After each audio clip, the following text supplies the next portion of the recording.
It's going to be my wacky intro for the Ohio State Penn State game. I don't even know why I'm doing this. I'm just kind of excited. The Buckeyes won a big game finally. I mean, although they always win, this one was nail biting. This is FSAPA20. You're watching YouTube. Well, that was it. And the final score is going to be a little deceiving. And even in the final minutes, it was 44-24. But with 10 minutes to go in the fourth quarter, I was worried. I was like, oh no, I think they're going to lose. Well, like just 5 minutes later, they were up 9. And then 5 minutes after that, it was like clearly over. They were up 20.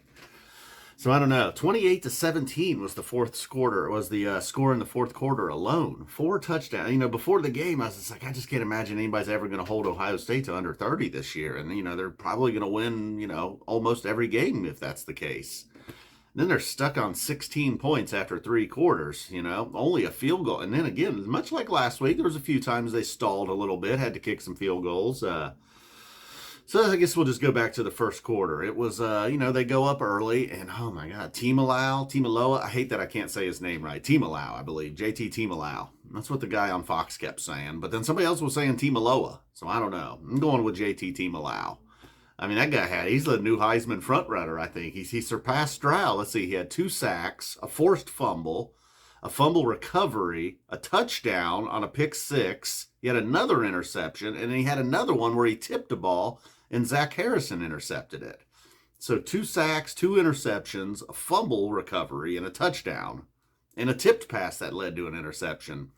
But the 2 early turnovers, good on Penn State. They kind of held there. They had to be feeling great after the first quarter, although they were down 10-0. I mean, only being 10-0, it easily could have been 17-0, 13-0. Worst case scenario, 21-0. Ohio State got the ball first, and then Penn State turned it over twice. So the fact that they were only down 10, they had to feel great about. And then, yeah, you could see maybe like a kind of a freakish play where 2 Buckeyes kind of collide at the receiver at the same time. They essentially tackle each other. The Penn State guy runs it down the field for a 58-yard touchdown, kind of getting that crowd ignited a little bit. And then I believe they hold Ohio State to a field goal. Maybe Ohio State even has to punt. And then Penn State, boom, scores again. Probably their best drive of the day, that second touchdown. They go up 14-13, and that's the score at the half.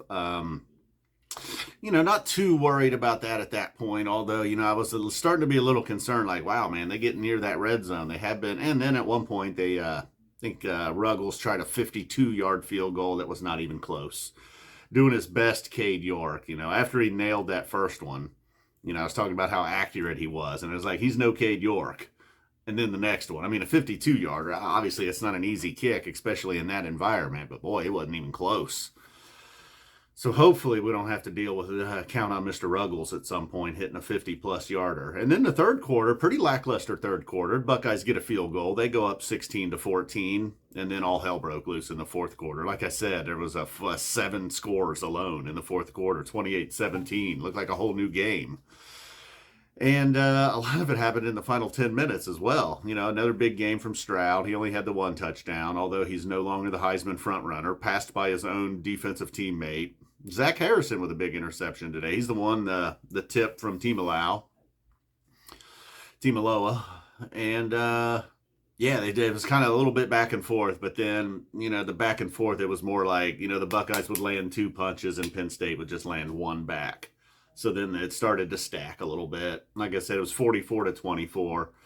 That was the final nail in the coffin. And then Penn State did get a touchdown there late in trash time. Good for them. Had to be just gut-wrenching. Because, much like Ohio State fans with 10 minutes to go being a little worried, I think with 10 minutes to go, they were like, yes, we just rescued our season.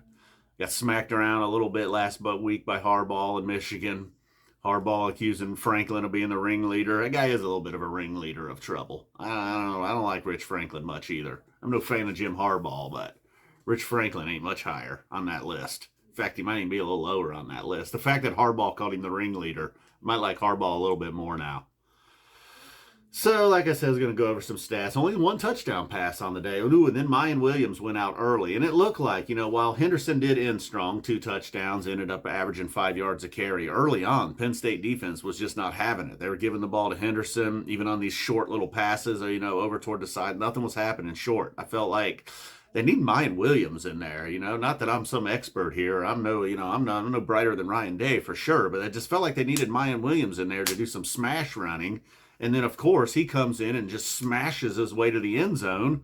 But then on his next carry, he goes out with an apparent knee injury. Had Gus Johnson on the call today. And am I mistaken, or, it was a big moment in the game. You had that big touchdown by Cade Stover. And then out of nowhere, Gus Johnson just yelled out, "World famous." I love that guy. All right, guys, boom. We'll leave you with that. The world famous Ohio State Buckeyes. I think that's what he was claiming. I don't think Cade Stover's world famous. I mean, a couple weeks ago, Buckeye fans were just getting to know the guy. Nobody knew JT Tuimoloau until today. Tuimoloau. I consider myself a big fan. I don't know every single guy on both sides of the ball, but you think I would know the Heisman frontrunner. I mean, a couple of sacks, a couple pick six, and the interception was unbelievable, dude. He just it looked like it didn't look real. Like, oh, come on, that's some shit they would do in a movie. Guy just jumps up and snatches it out of midair as he's being blocked. I don't know, man. It was unbelievable. That guy deserves his own video. Boom, we're out of here. Thanks for watching. Finally, it was a great Buckeyes game to celebrate. Hopefully some Penn State fans will get their chin up. I don't know if the Roar Lions Roar guys still watch these videos or not. Certainly over 6 minutes in, they're not going to be. But anyhow, congratulations to Penn State. They're the 3rd best team in the Big Ten, I guess. I mean, they're better than Illinois. Come on. Purdue, give me a break.